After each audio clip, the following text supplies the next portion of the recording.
আজকে first time করছি মাশরুমের একটা আইটেম। তার জন্য এখানে মাশরুম নিয়ে নিয়েছি, একটুখানি জলে এটা পরিষ্কার করে রাখা, জাস্ট গরম জলে জিনিসটাকে ভালো করে পরিষ্কার করা হয়েছে, তাতেই একটুখানি সেদ্ধও হয়ে গেছে। আর এখানে আছে পেঁয়াজ, ক্যাপসিকাম, টমেটো, পেঁয়াজ কলি, ধনেপাতা, লঙ্কা, সবকিছু একদম বক্স বক্স সাইজ করে কেটে রাখা আছে। আর আছে এখানে পেঁয়াজ বাটা, আদা বাটা, রসুন বাটা, আর এখানে আছে ময়দা, আর এখানে কর্নফ্লাওয়ার। সবকিছু নিয়ে আজকে রেসিপি হচ্ছে চিলি মাশরুম। ফার্স্ট টাইম করতে চলেছি চিলি মাশরুম। ফার্স্টে আমি এখানে ময়দার মধ্যে কিছুটা কর্নফ্লাওয়ার দিয়ে দিচ্ছি। এই 1.5 চামচ মতো কর্নফ্লাওয়ার দেয়া হবে।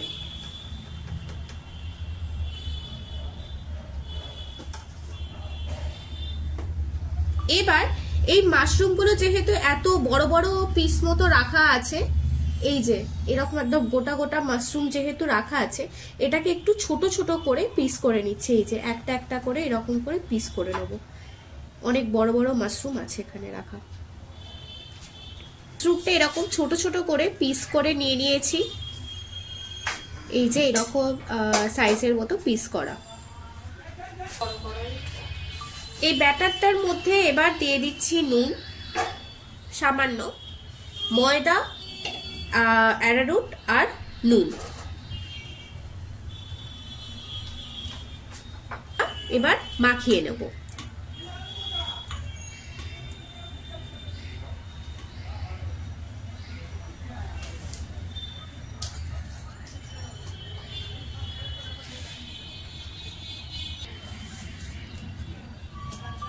এই ব্যাটারের মধ্যে এবার একটুখানি রসুন বাটা, একটুখানি পেঁয়াজ বাটা আর একটুখানি আদা বাটা দিয়ে ভালো করে এটাকে মিক্স। কড়াইতে দিয়ে দিয়েছি সাদা তেল। তেলটা গরম হতেই এই যে মাশরুমের টুকরোগুলো রেখেছিলাম সেগুলো এই ব্যাটারটা জাস্ট ডুবিয়ে, এই যে এরকম ডুবিয়ে একটা একটা করে আমি ভেজে নেব।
এবার এই মাশরুমগুলোকে আমি একে একে এভাবে ভেজে নেব।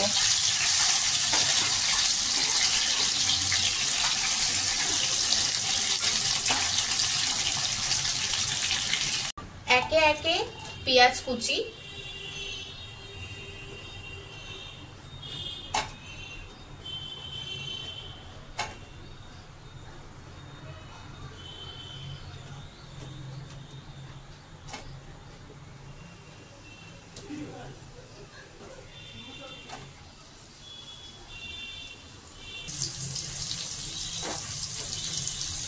এবার ক্যাপসিকাম কুচি দিয়ে ভালো করে জিনিসটাকে একটু ভাজা ভাজা করে নেব।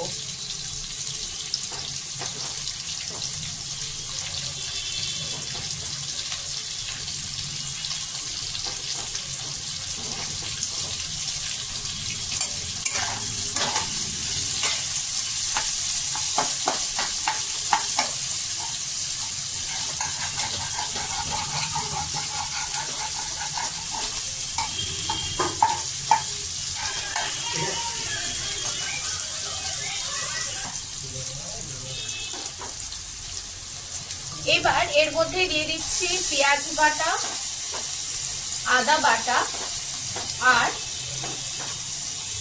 রসুন বাটা, এটাকে একটু ভালো করে কষবো।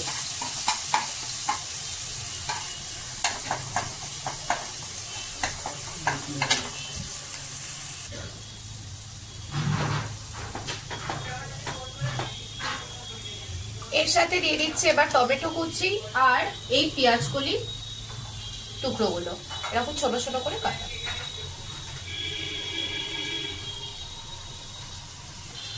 পেঁয়াজ কলি আর টমেটো দিয়ে এবার ভালো করে এটাকে কষিয়ে নেব।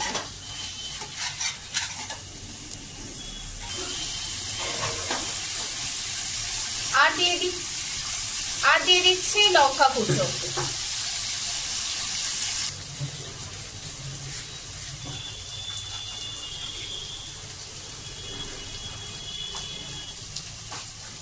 এর মধ্যে এবার মশলা দিয়ে দিচ্ছি, জাস্ট নুন আর চিনি যাবে।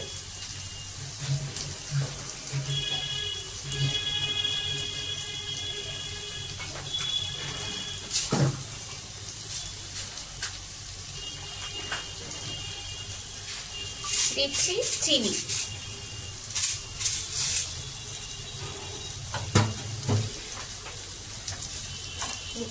এই চিনিটা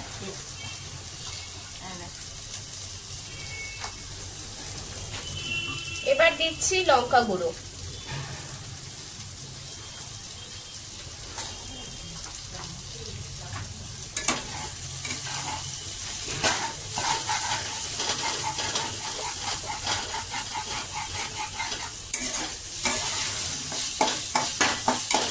মশলার মধ্যে নুন চিনি লঙ্কা দিয়ে ভালো করে এবার একটু কষিয়ে নিচ্ছি। সসের মধ্যে টমেটো সস চিলি সস আর সোয়া সস দিয়ে দিয়েছি, এবার একটু ভালো করে নাড়িয়ে নিচ্ছি। এই যে এই আপাতত হয়েছে গ্রেভিটা। এবার এর মধ্যে দিয়ে দিচ্ছি এই কর্নফ্লাওয়ার গোলা জলটা। এই যে একে একে ফুটছে, এবার এই মাশরুম ভাজাগুলো এর মধ্যে একে একে ছেড়ে দিচ্ছি।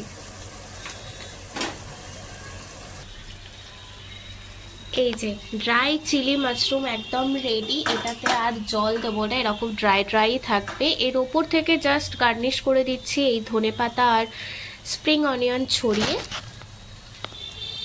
এই যে এরকম ব্যাপারটা থাকবে, ড্রাই ড্রাই মতো ব্যাপার। যে কোনো রকমের রুটি দিয়ে এটা কিন্তু খেতে দারুণ লাগবে। এইভাবে তোমরা অবশ্যই বানিও, আর কেমন হয়েছে আমাকে জানিও। ফার্স্ট টাইম বানালাম ড্রাই চিলি মাশরুম। তাহলে চলো আজকের মতো টাটা বাই বাই।